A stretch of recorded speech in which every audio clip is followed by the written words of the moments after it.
Over the years of Steam, Valve has become synonymous of making amazing games that millions of people love and still play to this day. Lots of games, even if they were made over a decade ago, are still very popular, and you can still find full servers in the browser if you look hard enough. But not every game Valve has made has reached the success that other titles have reached at Valve. In fact, many games at Valve's list can't even make over 100 players, often resulting in people not even hearing about them and being long forgotten for many years. So today, I want to look at Valve's dead multiplayer titles and see if we can figure out how and why they failed and are generally considered forgotten pieces of history. Now, terming something as a dead game is obviously subjective, so before we talk about the games, I need you to understand what I see as a dead game. Considering that Valve is an extremely popular company and pretty much anyone that has played an FPS before has probably heard of them, any Valve game that is consistently under 500 players to me is considered dead or unpopular. I will also be looking at the Steam charts for the games, but Steam charts were created on July 2012, long before many of the games I talked about died out.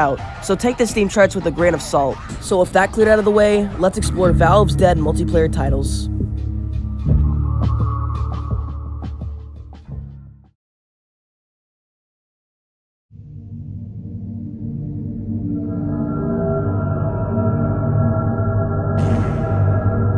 Half-Life Source Deathmatch is a PvP free-for-all shooter title where you are Gordon Freeman and you need to shoot other Gordon Freemans in the various parts of Black Mesa as Gordon Freeman. It was made on May 1st, 2006, and according to the Steam charts, its peak was 71 players. This game is pretty much what a lot of people consider a dead game. At 3 p.m. on a Sunday, this is what I could see in the browser. Only one server. Eventually, after a few minutes, I actually got quite a few players on a server, to which we would then wreak havoc almost immediately. When you spawn on the map, you start out with just a crowbar and a pistol, which comes to my first problem with the game. A big chunk of weapons in this game are seriously underpowered. Shotguns, known for their high amount of power and sheer strength, requires you to shoot almost the entire clip out just to kill one player, if you are lucky. The pistol is also seriously low in damage output, requiring you to yet again completely empty your mag just to eliminate one guy. In fact, it's so low damage that you can't even break glass on its first shot. And then there's the crowbar, a reasonably powerful melee weapon, but with my high ping, even if I was right next to someone, I just couldn't hit them. You could argue that this is because everyone has HEV suits, so of course a lot of weapons would be really bad against the suit as it has a high bullet resistance. But there's not really any point in realism in this game, as this being an old PvP game, weapons are totally littered around the map. You can find a suit battery in some bleak corner in a room, only to turn around and see a pile of grenades in the same room. Well, I mean, this is Black Mesa, so I guess it's not too hard to believe. This of course offers a lot of high action where people are in this cramped area fighting tooth and nail with whatever they have to kill anyone. It is really confusing and chaotic when you first start the game out, but once you get within the flow of the game, it's actually pretty fun. Oh, and there's also this weapon, which upon right-clicking, you essentially turn on no-clip. Oh, and this being the source engine, there's also a lot of funny ragdolls within the game. But these are really janky and broken, so you're never gonna get the Gmod level ragdolls upon killing someone. But hey, at least we have next-generation ray tracing. Some weapons have been seriously modified from the old Half-Life for next to no reason. In the normal Half-Life, crossbows shoot lethal darts that can insta-kill anyone with one shot, but here, it just shoots explosives for whatever reason. The SMG is a seriously powerful gun, both in Half-Life and the Deathmatch game, but for some reason they completely tampered with the recoil. Half-Life having a very accurate spray of bullets, Deathmatch makes the SMG spray pattern go up and down, making shots with this extremely inaccurate. As to why the game died, well, there's a lot of reasons. From the weird tampered weapons, there's also a lot of other glitches, like broken skyboxes, duplicate turret guns, and all around just being really glitchy. For those of you that are not aware, when Half-Life would soon become successful, Valve would announce that there would be a Source port for the game. But instead of improving the graphics to Source, they just had the same maps, but with a few modifications. Frick, I'm out of ammo! Eventually, as Steam would get updated, Half-Life Source didn't, causing it to over time have extremely game-breaking bugs. And wouldn't you know it, this game uses the same engine, transferring the bugs from Source over to Deathmatch. And also, this game is seriously outdated. Half-Life 2 would eventually get its own Deathmatch with its graphics and core gameplay improved, all the way back in 2004. But this outdated game came out in 2006, almost 2 years later. So while this game is fairly fun, it's not too hard to see why this game failed.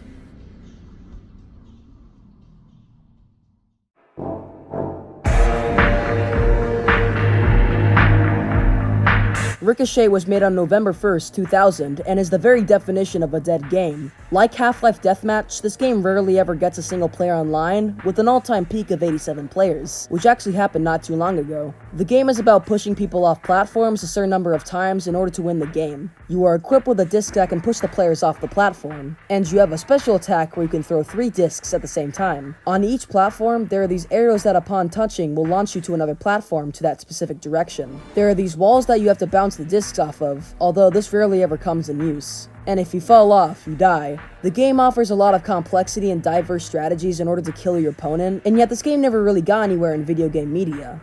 Why? Well, you see, despite the game's complexity, the concept of the game is very simple, and you only have a couple of maps to choose from. Like the famous War Owl said, this game is the perfect game for LAN parties. But you can sort of see the problem here. No one really plays on LAN parties anymore. And combined with the fact that this game isn't even free, with a price of $4.99, yeah, you can start to see why this game died. With its outdated way of playing the game on the even more outdated engine, the game would barely get any attention in the online media. Of course, if you want to just revive the game, Valve can just make a Ricochet 2 on the Source 2 engine, now with competitive matchmaking.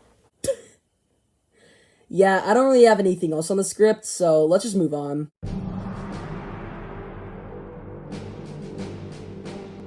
Day of Defeat takes place in the World War II setting of Gold Source. The game came out in the year 2003 and was for a while one of the most popular Gold Source mods for the time. Dating the betas all the way back to the year 2001, the game gets consistently 100 players every day and has a peak player count of 654. The game modes are something that Team Fortress 2 would aspire to in the far future. The game modes consist of Conquest mode, which is basically 5 CP, Destroy Target, which is basically King of the Hill, Capture Item, which is basically Capture the Flag, and then there's Capture Target, which is like Capture the Flag, but again. Like Team Fortress 2, there are also these classes you can choose from, like the Rifleman, Staff Sergeant, Master Sergeant, Sergeant, Sniper, Support Infantry, Machine Gunner, and Bazooka. And just like Team Fortress 2, there is also a CP Orange map. How epic. The game offers the players very chaotic and hectic rounds where all these random classes come in for one objective, and just complete madness happens. A lot like Team Fortress. Okay, I'll stop comparing this game to TF2. There is a sprint meter which allows you to run for a mere couple seconds before being exhausted and slow down. Scopes of the sniper rifles portray real-life weight, causing them to move automatically without even moving the mouse, as well as having various types of grenades. This game was so good back then that it would eventually earn a port to the Source engine, with a peak player count of over 2,000. Impressive. And makes maps from Day of Defeat even prettier. Oh, and there's this glitch where upon pressing on an object, you can toss it around, as well as this pot, which upon shooting, it changes models. While both of these games are very fun, it's quite simple why these games died in the first place. Day of Defeat died because of the infamous Source port, and Day of Defeat Source died because, well, it just stopped getting updated, causing most players to move on and just start playing another game. It's a real shame too, as this game has a lot of potential and yet not much people hear about it. But hey, you know, there's always Gmod, so, you know, fun game.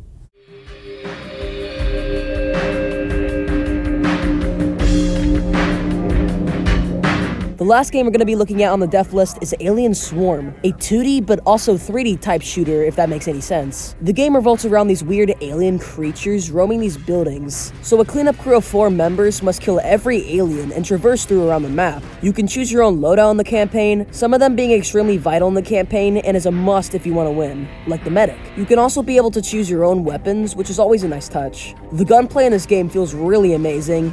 Tearing down the aliens one by one until all of them are dead just feels great.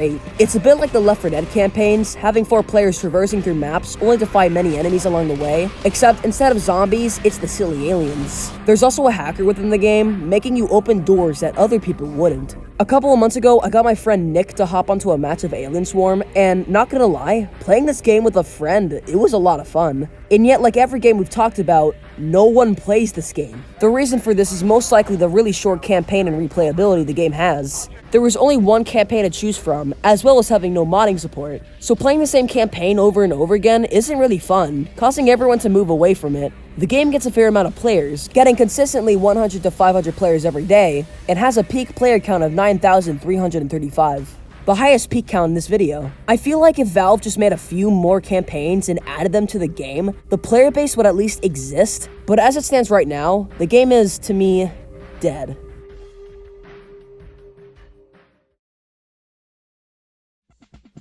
Good evening. Thank you very much for watching this video until the very end. This took quite a long time in production, so consider subscribing as I plan to make more of these videos in the future. Honorable mention to Deathmatch Classic, an already dead Valve game that just really isn't long enough to talk about. We're also almost at 2,300 subscribers, so that's amazing, but other than that, that's about it.